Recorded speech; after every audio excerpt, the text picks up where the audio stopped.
Jeremy from OpticHouse.com. So this is our cat Kachu. And you might say, why are you staring at a photo of her? Well, I took a little side project, a little break from working on the comics, and I decided to design a t-shirt. The funny thing is that my wife loves coffee. And, we joke all the time about how much she loves coffee and just little, inside gags that a couple has. And one day, Kachu, this is a chair that's in my office, in my art area. And Kachu was sitting in here while I was drawing. And I just looked at her, and she just looked so relaxed and laid back. I took a photo of her, and she has that don't fuck with me look on her face. So I sent the photo to my wife and then added the caption, unless you have coffee, get the fuck out of my face. Because I just thought that was funny. I thought it was funny the way she looked. And that's kind of what that expression said to me. So I sent that to my wife, and it made her bust up. And she told me later that I should make a t-shirt of it. And I was like, you know what? You're right. So, here basically I went through and clipped the photo out, and I'm using the live trace function Illustrator.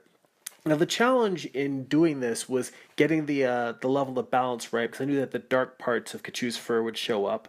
But as you can see here, I went in first in Photoshop and tried to adjust the color of her eyes, because I knew that her eyes looked really dark, but I felt like her eyes played a big part in the expression of this image.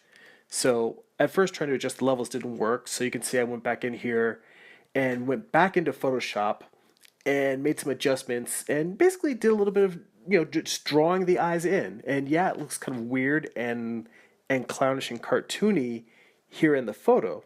But then once I brought it back into Illustrator and did the trace, it gave me exactly what I wanted, because I really wanted the main dominant dark shadows of her to show, and then have her eyes pop. And part of the challenge of this was me figuring out exactly how much of her I wanted to show, because I didn't know if I wanted to show her full body outline. I was kind of experimenting here with doing different kind of traces where it was grayscale. And in the end, I actually really liked the way it came out looking. You can see me adjusting the threshold, going from darker to lighter, lighter to darker, and seeing how much of her I wanted to show. And in the end, I decided to show a lot of negative space. So it's almost like, the little part of her paw hanging down, shows the boundary of her body. But other than that, it's like a lot of it is just sort of abstract and left to the mind. I was trying to get, I guess, a little bit artsy with it. Now, the funny thing is, when I took the photo, I knew that her paw was hanging down and would be hanging down a little bit. And I was imagining that when I sat down to design it, maybe the paw would just hang a little bit over one of the top letters. But now, in seeing this, how far down her paw hangs down, I realized, well, I'm going to have to make some adjustments, because I wanted to have it look like she was laying on top of the text. But in order for that to work, her paw's covering up a big part of it. I also had to go back in there and draw in some whiskers, because the whiskers just did not show up in Illustrator at all. One of the other things I was also thinking about, you can see me here experimenting with some dot patterns, and that's mainly done by just using different levels of gray and then adding the pixelate filter in Illustrator. And it basically gives like I think I used its color halftone is under pixelate, and it gives it a dot pattern. And basically, the lighter the dot pattern, the the lighter the color that you use, the denser, the less dense the dot pattern is. The darker the color you use, the more dense it is. And then you can also change the size of the dots. So between that, it kind of gives me the control to make a cool little moire pattern in Illustrator. And, I wasn't sure exactly if this was what I was going to want in the end. And in the final version, I actually decided to delete this. And you'll see as I get to it, because I'm going to show you the final shirts at the end. But a lot of design, much like illustration, is a lot of trial and error. You go and you move pieces around, you try this, you try that, you see what looks good.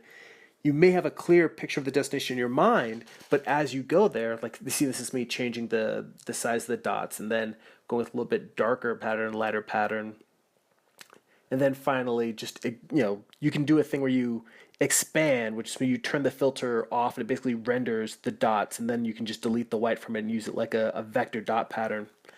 But now, addressing the issue of the paws hanging down, it was good to have these dots there while I was composing this. And again, the weird OCD part of a graphic designer, I was trying to do all of this without converting the text to outline, which means it's no longer editable like type. It now becomes a vector shape. I was trying to do this by just adjusting the font size, the kerning, the leading, which is the space in between the letters, and how they relate to each other. You can change all that as long as the type is still editable. But at a certain point, I realized it was just a pain in the ass for me to do it that way. So I got it close enough and then just converted them to outline so that now they are just vector shapes and I could kind of line everything up the way I wanted to. So it has sort of an abstract feel. But in the final version, I did 4 different versions. One that's in gray, and it's got the unless you have coffee, get the fuck out of my face, and it's dot dot dot, it's censored. Now I did end up using the white shape that I made, but without the dot pattern, so I could have a version on a black t-shirt. Then the other version is uncensored. So this one's on a nice tan shirt, and it's got the unless you have coffee, get the fuck out of my face. And then finally is one that's the uncensored on a dark, this one instead of a black, a navy blue shirt, just to kind of give you a different feel and look of it.